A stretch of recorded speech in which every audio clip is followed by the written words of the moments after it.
Lucy Sal.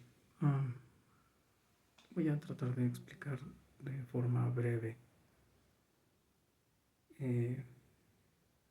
la escuela y en un rastreo de minutos históricamente dónde está y qué era y qué es hoy. Creo que es importante decirlo porque creo que es de las instituciones que están más golpeadas y más desacreditadas el día de hoy. Rápidamente, la educación masiva, la educación de muchos, nació en el protestantismo. 1525, Suiza, Henri Pestalozzi abre la primera escuela pública, cuyo único objetivo era aprender a leer para que puedas leer tu Biblia.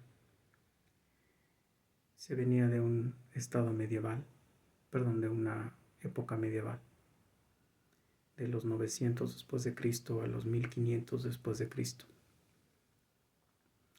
donde había un alto índice de analfabetismo.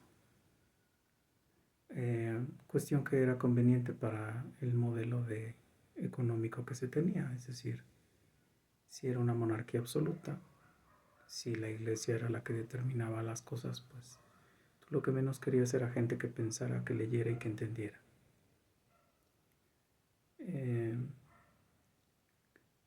Recuerda que la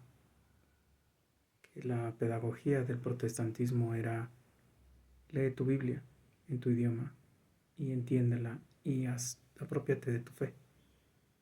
Ten libertad de culto. Cree en el Dios bíblico, pero entiéndelo tú. No te bases en lo que te dicen los hombres, porque eso fue lo que atoró a lo que llamamos la época oscura, oscurantista.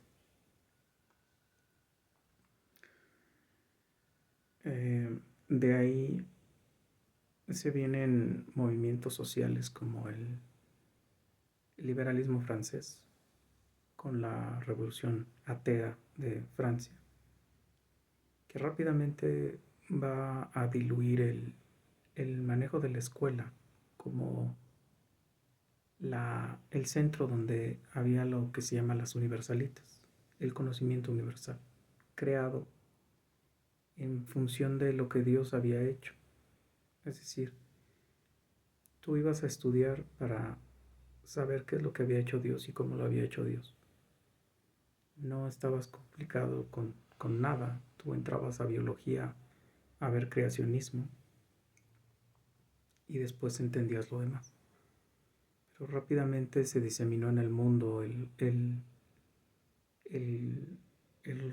racionalismo liberal de la Francia de 1789, de la toma de la Bastilla, 14 de julio, si no estoy mal ubicado. Y ellos pugnaron porque todo lo que se dijera que no viniese de la razón humana no era real. La Biblia era dudable, era cuestionable. La escuela tiene un vuelco y la escuela entonces se vuelve un centro de educación donde el motor era el hombre y había que conocer al hombre. Es a lo que se le llamó renacimiento. No confundir el iluminismo con el renacimiento. El renacimiento es recuperar los valores grecolatinos, grecorromanos, y el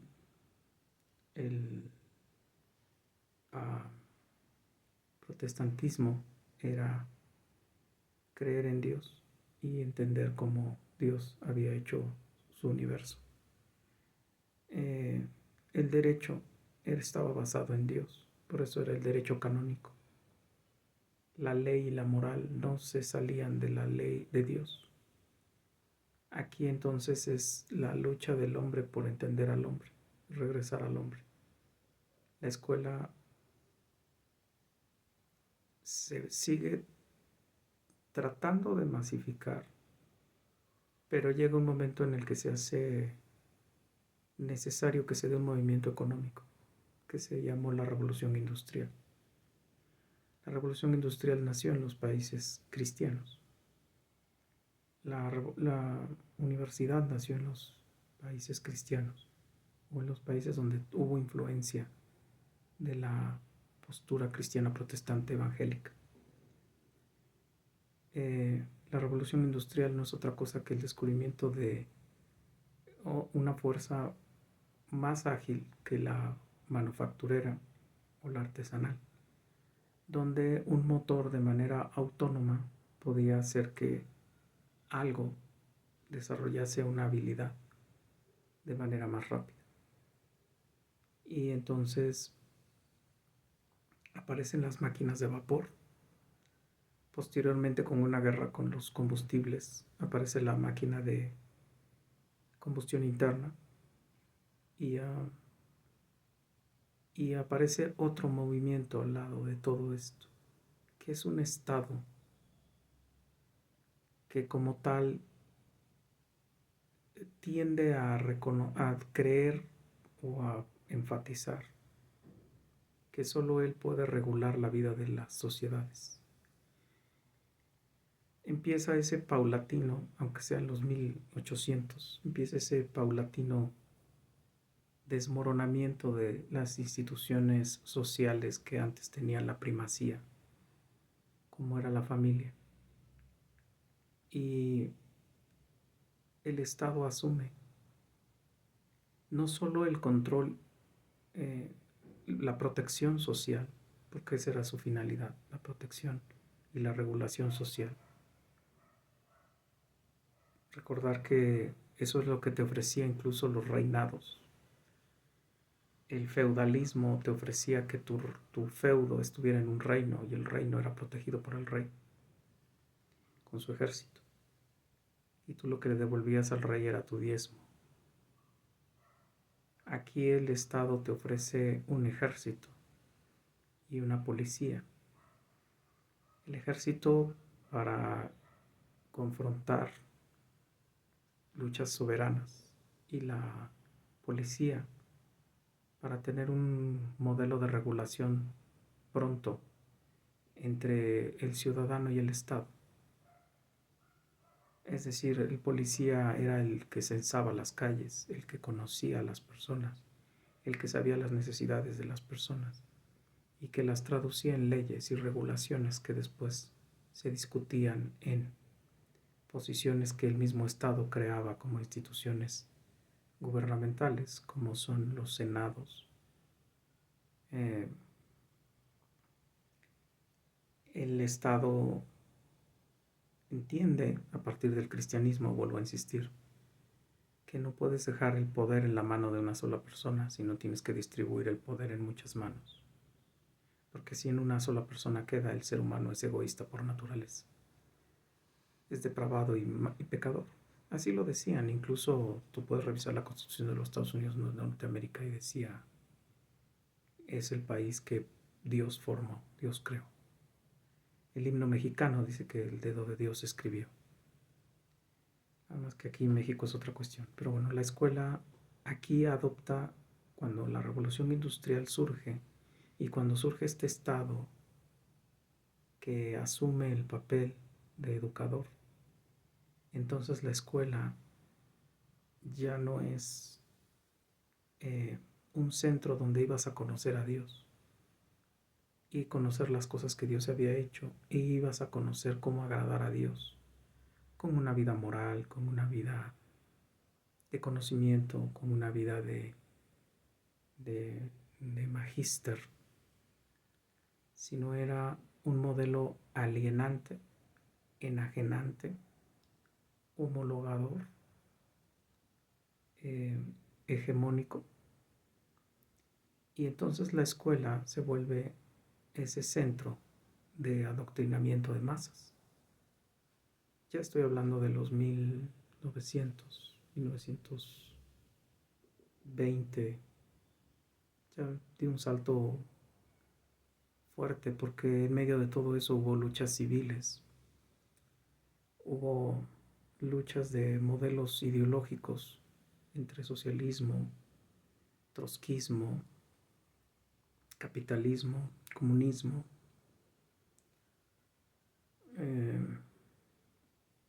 cristianismo político y otras cosas.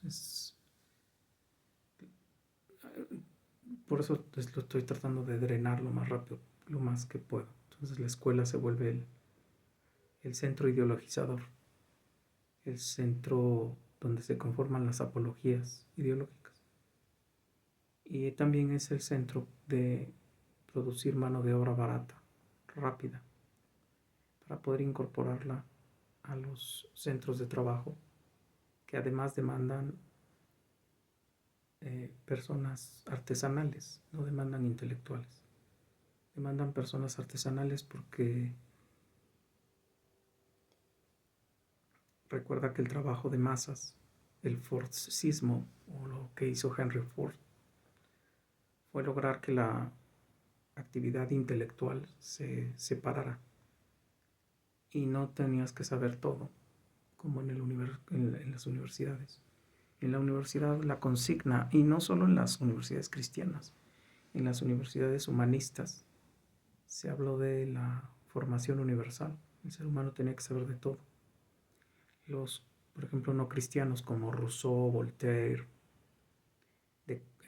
eran personas que también entendían que había que saber de todo. Pero el protestantismo decía que había que saber todo lo que Dios había creado y Dios había hecho.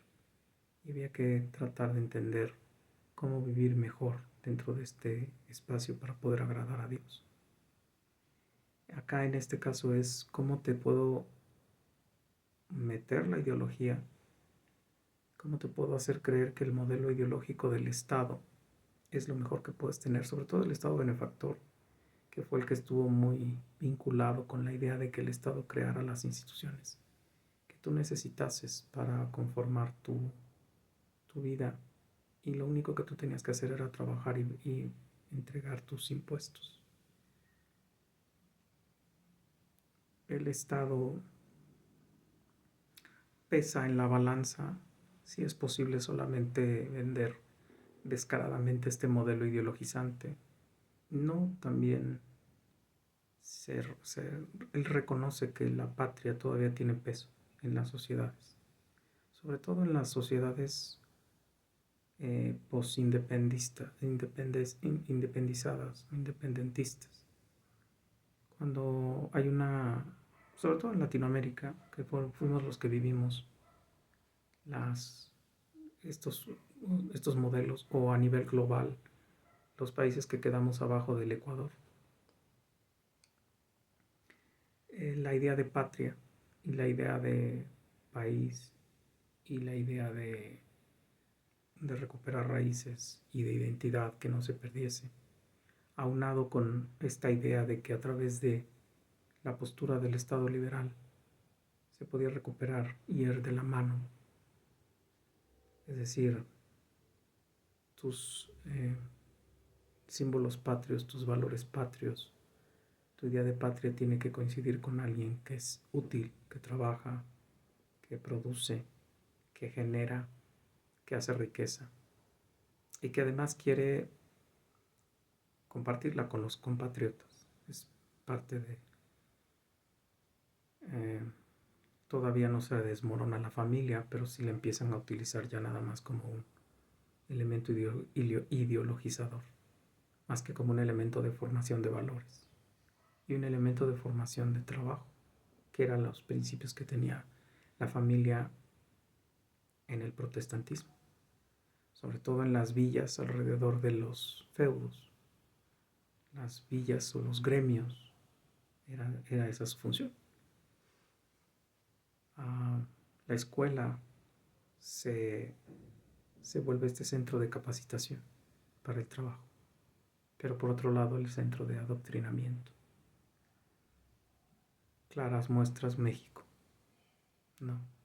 No encuentro otros países donde la posición de la escuela sea tan marcada como para un modelo ideologizante de masas.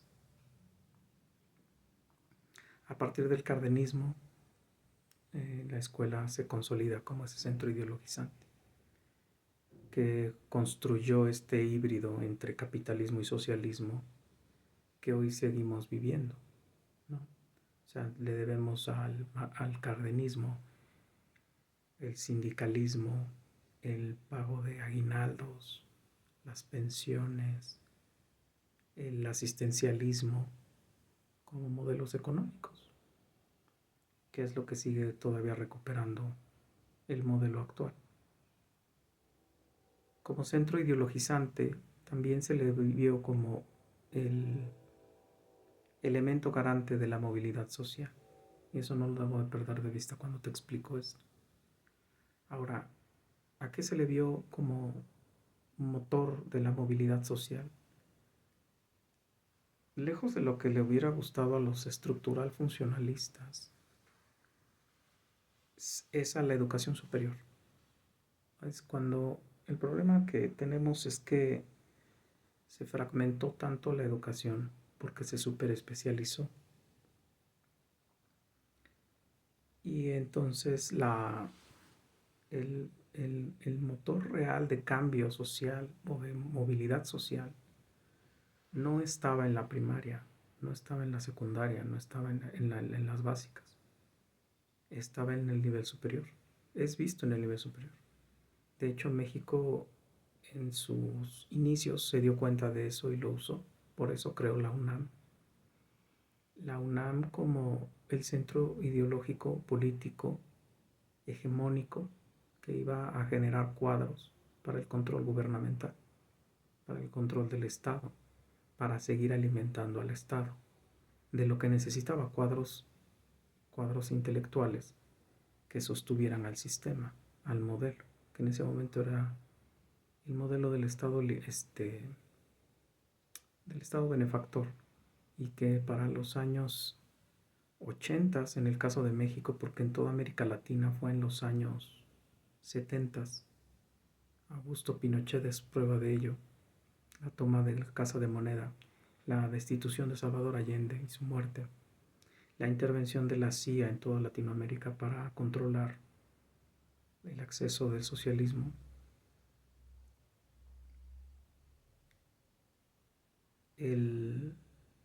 La universidad se vuelve ese modelo de motor de movilidad social.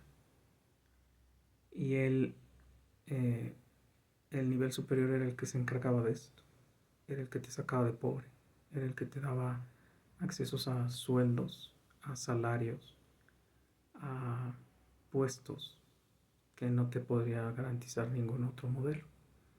Como en México todavía no teníamos una proyección aritmética, sino era geométrica, todavía había una paridad entre tener un trabajo en puestos bandos medios, burocráticos, y el poder adquisitivo. Había esa relación. Hoy ya no existe esa relación. La escuela ya no es el motor de movilidad social, aunque lo quieran seguir vendiendo como modelo de movilidad social. No, no lo es. Es el modelo que te garantiza cierta certificación y cierto espacio del lugar de trabajo, pero no te da la garantía de movilidad social. De hecho, en un país como México, la garantía de movilidad social está más en la informalidad. O sea, el modelo informal es el que deja más dividendos. La escuela en México, y no nada más en México, en muchos países, se encontró con el modelo contracultural del socialismo, y a diferencia de lo que uno pudiera pensar, la UNAM, a partir de esta idea de la universalidad, entraron modelos rojos, el socialismo como tal, cosa que impactó en las Olimpiadas del 68, impactó en el movimiento del 68, y se volvió un discurso contestatario. La escuela ahí se volvió como un modelo de discurso contestatario y contracultural. Por otra parte, estaban en Europa desde 1868 con el movimiento cultural llamado así, el movimiento 68, pero era de 1800, no de 1900. Surgió el socialismo. El socialismo como una idea, una utopía que Carlos Marx dijo no va a funcionar, pero Engels la publicó y pegó, la vendieron y pegó. Pegó con los errores y los pagos ideológicos, económicos y sociales que trajo como consecuencia, pero la escuela también tuvo un papel fundamental ahí. Era un alienado, aunque ellos decían que no. También alienó, también hegemonizó, también adoctrinó, también creó el sujeto ideal para la utopía socialista. El que no creyese en Dios, el que no creyese en la familia, el que no creyese en... el que creyese que el trabajo asalariado, que el trabajo y el materialismo histórico dialéctico eran las únicas maneras de hacer que las sociedades cambiaran para bien, para mejorar, que se tenían que destruir las instituciones sociales capitalistas, por eso tenía que desaparecer la burguesía, que tenía que desaparecer la iglesia, Dios y la familia. Era permitido que los niños se separaran cuanto antes de la familia y que estuvieran estudiando en internados. La familia se sigue desmoronando en ese sentido. La escuela, cuando voltea al capitalismo, dice que es enajenante, alienante y adoctrinadora y enajenadora. Cuando voltea de donde ella se ve como el motor de conciencia social. Desde el socialismo, ella se ve como el modelo de conciencia social, el modelo del despertar de algo que llamó Paulo Freire el libertarismo social. ¿Qué significaba el libertarismo social? Vuelvo a insistir, que desapareciera el modelo capitalista y quedara el modelo socialista, los estadios de Marx era que después del capitalismo estaba el socialismo y después del socialismo el comunismo. Se tenía que pasar por el socialismo como el modelo de reprogramación, de reeducación de la sociedad para que dejara de creer que el dinero era la felicidad, que el salario era algo digno y que el trabajo asalariado era algo digno. El socialismo entendía que era una esclavitud y era una forma de someter al hombre por el hombre a través del trabajo. Entonces, el modelo de la escuela aquí es ese modelo que supuestamente nos enseña las estructuras esclavizadoras del capitalismo y la libertad social y el igualitarianismo que se requería para el socialismo. Esta idea de que todos, cuando termináramos nuestros trabajos, lo que teníamos que hacer era entregar nuestros productos de trabajo al Estado, al Politburó, y el Politburó tenía que repartirlo de manera uniforme para que nadie fuera más que el otro, ni que tuviera más que el otro. Se cambia la idea de los escalafones, de los lugares en una estructura. Simplemente son camaradas que están cooperando en un trabajo para un fin común, que es el bien del país socialista. Entonces tú podías estar ahí en una computadora unas 8 horas y recibir un paquete de papel sanitario, 2 kilos de arroz, 2 kilos de azúcar, 2 kilos de leche en polvo y vivir en una casa exactamente igual a la de tu vecino, con ropa exactamente igual a la de tu vecino, con un carro exactamente igual al de tu vecino. Y no te debía de molestar que tu vecino piscara la caña o que tu vecino hiciera otra labor que, de acuerdo al capitalismo, con su división de trabajo y con su ruptura del trabajo artesanal y el trabajo intelectual, sí se dio. El trabajo en los años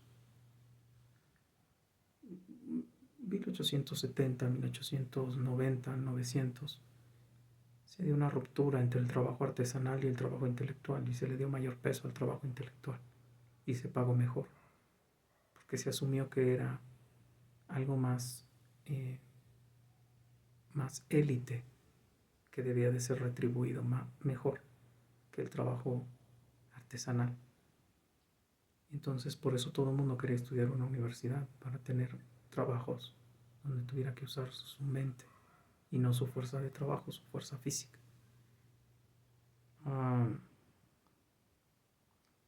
escuela se vuelve ese modelo libertario en Freire. Ahora, ¿qué es la escuela en el XXI, en el siglo XXI? Bueno, la escuela es un espacio para ocuparnos, o sea, para ocupar tiempo libre, porque si no ocupas a toda la masa de población para teniéndola estudiando o haciendo algo en la escuela, puedes tener una revolución. Eso no lo digo yo, lo dice la UNESCO, lo dice la OEA, lo dice la ONU. Bueno, la ONU de le pertenece a la UNESCO. Lo dice la OEA, la Organización de Países de América Latina.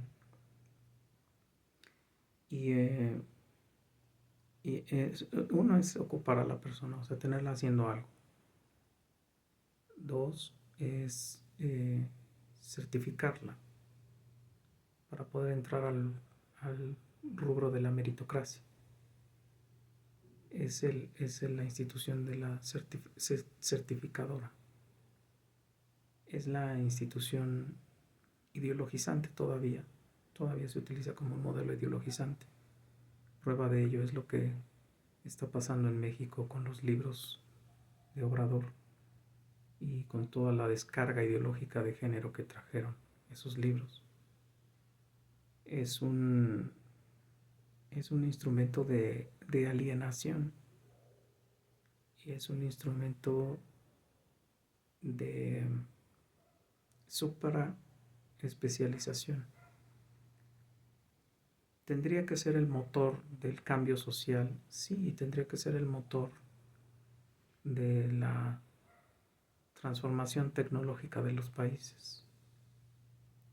Pero hay otras colaterales que no lo permitirían y no lo permiten.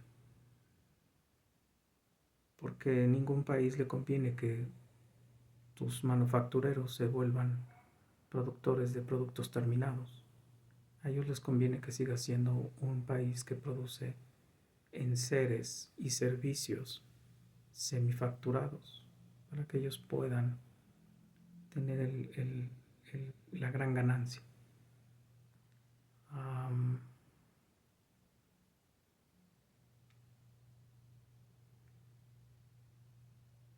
Hoy la escuela es eso y desgraciadamente ya no es un modelo de transformación ni de movilidad social.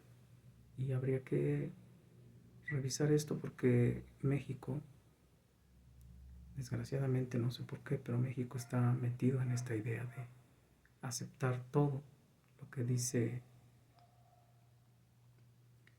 lo que viene aventando la ideología de género y lo que viene aventando el plan 2030, que ahora va a ser 3045, y parece que no hay quien lo detenga, ¿no? La palestra ideológica del modelo socialista en el que se está involucrando México, que es hoy el proyecto ideológico del neomarxismo, porque si tú le preguntas a un marxista sesentero, pues te diría que no entraría ni la ideología de género, ni entraría nada de la idea del queer y del fluir y de todas esas cosas. Nada que ver.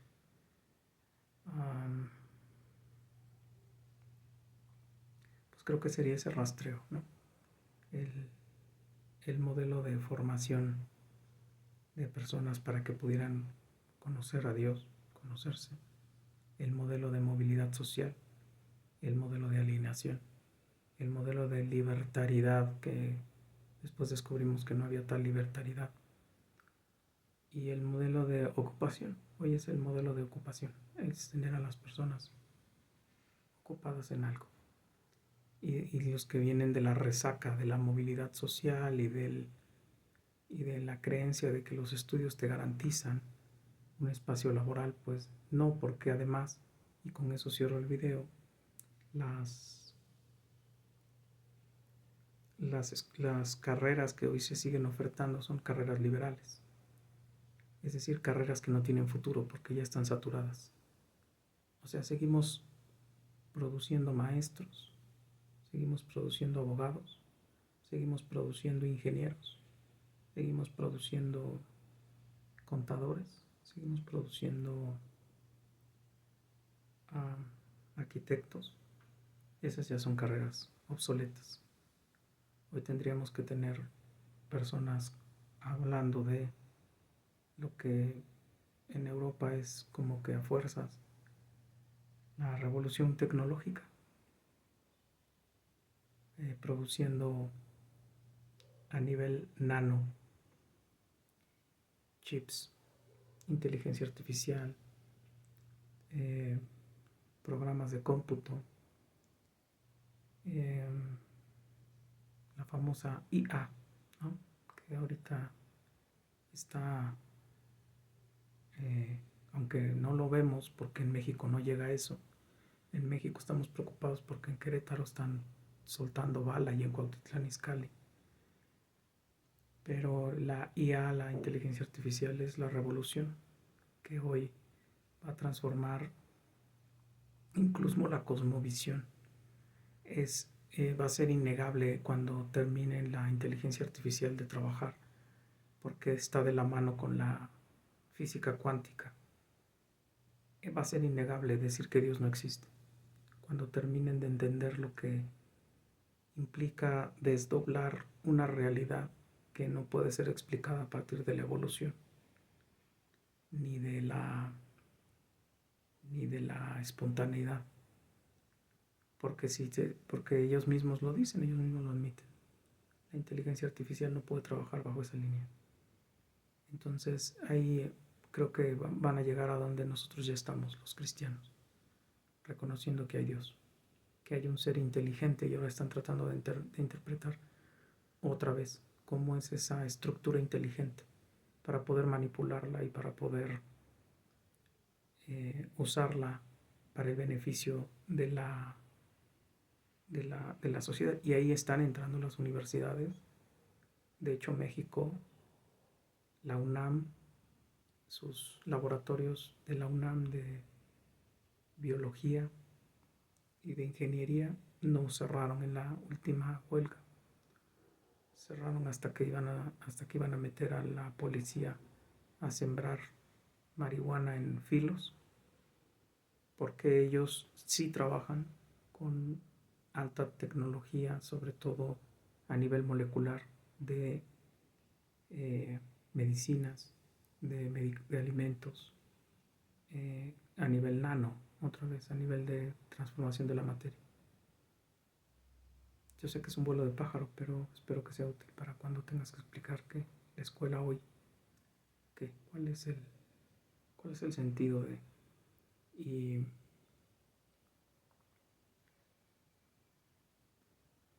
tendrá que ser un modelo de conciencia social, pero no lo que estamos haciendo hoy. Hoy estamos enseñando en la escuela locura. A los niños se les está enseñando locura. Y que si están locos, nada más hay que incentivarlos en su locura, mientras no dañen a nadie. Luz y sal.